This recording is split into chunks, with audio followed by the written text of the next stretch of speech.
వీడియోలో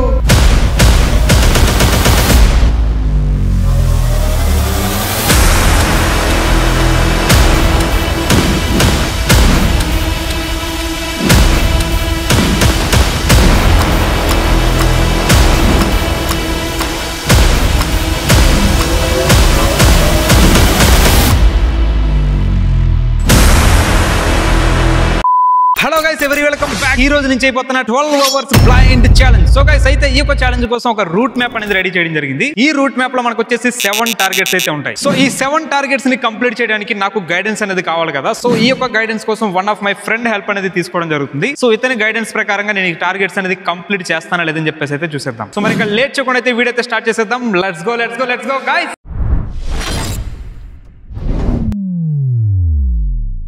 so guys మొదటిగా నేనైతే ఇక్కడైతే ఉన్నాను. సో ఇక్కడ నుంచి మనం ఫస్ట్ ఆఫ్ ఆల్ టెంపుల్ కి అయితే వెళ్ళాలి. సో టెంపుల్ కి నాకు ఉన్నటువంటి డిస్టెన్స్ వచ్చేసి 50 మీటర్స్. సో ఈ యొక్క 50 మీటర్స్ అనేది ఫస్ట్ ఆఫ్ ఆల్ నేనైతే సెల్ఫ్ గా ట్రై చేద్దామని చెప్పేసి ట్రై చేయడం జరిగింది. సో సెల్ఫ్ గా ట్రై చేసిన తర్వాత నియర్లీ ఈ యొక్క 50 మీటర్స్ కంప్లీట్ చేయడానికి 1 అవర్ టైం అయితే పట్టింది. సో ఇలా అయితే మనకి ఛాలెంజ్ అనేది చాలా టైం అనేది పడుతుంది. అండ్ కాకుండా పబ్లిక్ కూడా చాలా డిస్టర్బెన్స్ అనేది అయితే అవుతుంది. సో అందుకని నేను ఆఫ్టర్ దట్ గుడికి రీచ్ అయిన తర్వాత సో గుడిలో కూడా మనం ఇదే విధంగా కనుక చేస్తే మాత్రం అక్కడ వచ్చినటువంటి పబ్లిక్ కూడా చాలా డిస్టర్బెన్స్ గా ఉంటుంది కాబట్టి సో అందుకనే one of my friend help అనేది తీసుకొని సక్సెస్ఫుల్ గా గుడి దర్శనం అనేది కంప్లీట్ చేసుకోవడం జరిగింది. నెక్స్ట్ టార్గెట్ వచ్చేసి టిఫిన్ సెంటర్. సో ఈ గుడి నుంచి టిఫిన్ సెంటర్ వరకు దాదాపుగా 1500 మీటర్స్ అనేది కవర్ చేయాలి. సో ఈ యొక్క 1500 మీటర్స్ అనేది మాత్రం చాలా అంటే చాలా స్ట్రగుల్ అనేది ఫేస్ చేశాను. సో ఎందుకంటే మనం డైరెక్ట్ గా మెయిన్ రోడ్డు మీద ఈ ఛాలెంజ్ అనేది చేస్తాం కదా. సో మెయిన్ రోడ్డు మీద మనకైతే చాలా వెహికల్స్ అనేది అయితే వస్తూ ఉంటాయి కాబట్టి సో వాటి నుంచి మాత్రం చాలా భయం అనేది అయితే వేసింది. సో ఎలా అయినా సరే టిఫిన్ సెంటర్ వరకు అయితే రీచ్ అవ్వడం జరిగింది. సో టిఫిన్ అనేది చేయడం జరిగింది. నెక్స్ట్ టార్గెట్ వచ్చేసి బస్ స్టాండ్. యాక్చువల్ గా బస్ స్టాండ్ లోకి వెళ్ళడానికి అయితే మాత్రం చాలా అంటే చాలా ఈజీగా అయితే వెళ్ళిపోయాం. ఎందుకంటే మనకి ఎట్లాంటి బస్సెస్ గానీ ఎట్లాంటి వెహికల్స్ గానీ ఆ రూట్ లో నుంచి అయితే రాలేదన్నమాట. సో చాలా సింపుల్ గా బస్ స్టాండ్ లోకి వెళ్ళడం జరిగింది. సో బస్ అనేది చూస్ చేసుకొని బస్ లోకి ఎక్కడం జరిగింది. సో ఎక్కిన తర్వాత ఆటోమేటిక్ గా ట్రావెల్ చేయడం జరిగింది. గైస్ లిటరల్లీ చెప్తున్నాను, ట్రావెలింగ్ అనేది ఎక్స్పీరియన్స్ మాత్రం చాలా అంటే చాలా క్రేజీగా అయితే ఉంది.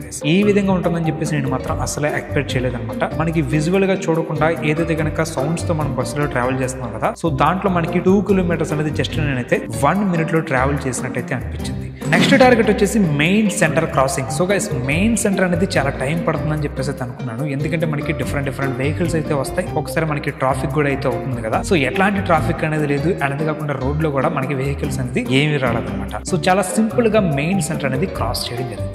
Next target mobile shop visiting. So guys mobile shop visiting కి వెళ్ళినప్పుడు మనకి ఏదైతే కనుక స్టెప్స్ అయితే ఉన్నాయి కదా. సో ఆ స్టెప్స్ అనేది ఈజీగా ఎక్కగలుగుతున్నాం. మనకి 1-2 స్టెప్స్ దగ్గర అర్థం అవుతుంది స్టెప్స్ అనేది ఎంత ఎత్తులో ఉన్నాయి ఏంటని చెప్పేసి. సో నెక్స్ట్ మనం మొబైల్ షాప్ లోకి వెళ్ళిన తర్వాత అక్కడ ఏదైతే కనుక థింగ్స్ అయితే ఉంటాయి కదా. సో ఆ థింగ్స్ ని కనుక మనం ఈజీగా టచ్ చేస్తే అర్థం అవుతుంది ఏమున్నాయి ఏంటని చెప్పేసి. సో క్లాత్స్ కానీ ఫ్రిడ్జెస్ కానీ డిఫరెంట్ ఎలక్ట్రానిక్స్ కానీ ఏదైతే కనుక టచ్ చేస్తున్నామో వాటన్నిటిని మనం ఈజీగా ఎక్స్పీరియన్స్ చేయగలుగుతున్నాం ఇది ఏంటని చెప్పేసి. కానీ మనకి ఎవరైతే కనుక కళ్ళు లేని వాళ్ళు నిజంగా ఉంటారో సో వాళ్ళకి తెలిసి ఉండకపోవచ్చు. మనకి ఆల్రెడీ తెలిసి ఉంది కాబట్టి మనకి ఈ విధంగా అయితే ఉంటుంది. సో తెలిసి లేని వాళ్ళు ఎవరైతే కనుక ఉంటారో సో ఖచ్చితంగా దాన్ని అయితే గుర్తుపట్టలేరని చెప్పేసి అయితే నేనైతే అనుకుంటున్నాను.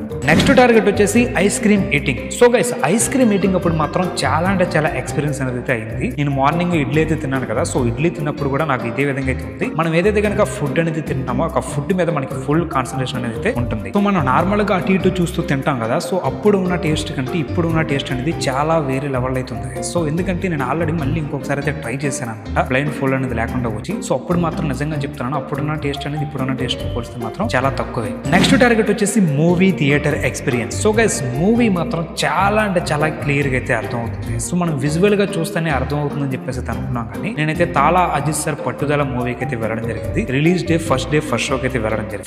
ఫస్ట్ షోకి అనేది వెళ్ళడం జరిగింది అనేది ఎందుకు చెప్తున్నానంటే నేను ఆల్రెడీ ఆ మూవీ గనక చూస్తుంటే గనక నాకు ఎక్స్పీరియన్స్ అనేది అంతగా తెలిసేది కాదు. ఆ మూవీ చూడలేదు కాబట్టి నాకైతే ఖచ్చితంగా ఎక్స్పీరియన్స్ అనేది అయితే తెలిసింది. సో నేను ఆఫ్టర్ దట్ మూవీకి అయితే మళ్ళీ ఇంకోసారి అయితే వెళ్ళడం జరిగింది అనమాట అయిపోయిన తర్వాత. సో అప్పుడు తెలిసింది గైస్ మనకి విజువల్ గా చూడకుండా విజువల్ గా చూసిన దానికి చాలా అంటే చాలా డిఫరెన్స్ అవుతుంది. ఒక ఫైట్స్ తప్పితే స్టోరీ నడుస్తున్నప్పుడు మొత్తం కూడా మనకి చాలా ఈజీగా అయితే అర్థం అవుతుంది. జరుగుతుంది. నెక్స్ట్ టార్గెట్ వచ్చేసి డిఫరెంట్ గేమ్స్. సో గైస్ మనోళ్ళు వచ్చేసి కొంత దూరం తీసుకెళ్లి నన్నైతే వదిలేశారు. మనకి ఏదైతే కనుక ఆ దిమ్మ అనేది కనిపిస్తుంది కదా, సో దాన్ని మనం అయితే ఫైండ్ అవుట్ చేయాలి. సో చాలా రకాలుగా ట్రై చేసి కింద మీద పడి నేనైతే అది ఫైండ్ అవుట్ చేయడం జరుగుతుంది. కానీ లిటరలీ చాలా అంటే చాలా టైం అయితే పడుతుంది. అండ్ కాకుండా మనం నడుస్తున్నప్పుడు ఎటు నడుస్తున్నాం ఏంటని చెప్పేసి చాలా భయం కూడా అయితే వేస్తాం. సో లిటరలీ చెప్తున్నాను గైస్, ఈ యొక్క ఛాలెంజ్ అనేది చేస్తున్నప్పుడు అలా కూడా నాకైతే మాత్రం అసలు నేను ఎలా చేస్తున్నాను ఏంటని చెప్పేసి అయితే నాకైతే అర్థం కాలేదు. కానీ మా ఫ్రెండ్ కనుక లేకపోతే, గైడెన్స్ అనేది లేకపోతే మాత్రం మనం అయితే ఏమి చేయలేదు. గాయస్ నా సిచ్యువేషన్ ఎలా ఉందంటే లిటరల్లీ నేను మాత్రం అసలు ఈ ఛాలెంజ్ అనేది చేయడానికి చాలా అంటే చాలా ప్రౌడ్గా అయితే ఫీల్ అవుతున్నాను. సో ఎందుకంటే నేను జస్ట్ 1 డే మాత్రమే బ్లైండ్గా అయితే ఉన్నాను. బట్ లైఫ్ లాంగ్ బ్లైండ్గా ఎవరైతే ఉంటారో వాళ్ళు ఎలాంటి సిచ్యువేషన్స్ అనేది ఎదుర్కొంటున్నారు ఏంటని చెప్పేసి 1 డే ద్వారా నాకైతే మాత్రం చాలా అంటే చాలా తెలిసింది. సో ఎవరైతే కనుక కళ్ళు లేకుండా బాధపడుతున్నారో వాళ్ళందరికీ ఈ వీడియో అనేది డెడికేట్ చేయడం జరుగుతుంది. గాయ్స్ సక్సెస్ఫుల్ గా ఈ ఛాలెంజ్ అయితే కంప్లీట్ చేయడం జరిగింది. సో మీలో ఇంకెవరికైనా సరే డిఫరెంట్ ఐడియాస్ కనుక ఉంటే మాత్రం ఖచ్చితంగా కామెంట్ అయితే చేయండి. అండ్ అది కాకుండా ముఖ్యంగా మీలో ఎవరైతే కనుక కిడ్స్ మన ఛానల్ అనేది ఫాలో అవుతారు కదా, సో ఇట్లాంటి ఛాలెంజెస్ అనేది ఎవరో అయితే అసలు ప్రయత్నించద్దు. సో ఎందుకంటే మేము చాలా సేఫ్టీ ప్రికాషన్స్ అనేది తీసుకుని ఈ ఛాలెంజెస్ అనేది చేయడం జరుగుతుంది కాబట్టి, సో మీరు ఏదైనా సరే ఛాలెంజ్ అనేది చేయాలనుకుంటే ఖచ్చితంగా కామెంట్ పెట్టండి. ఆ ఛాలెంజ్ అనేది మేమైతే ఫేస్ చేయడానికి అయితే చూస్తాం గైస్. ఓకే, సో మరి ఇక్కడతో అయితే ఉంటానన్నమాట. So see you next video, bye.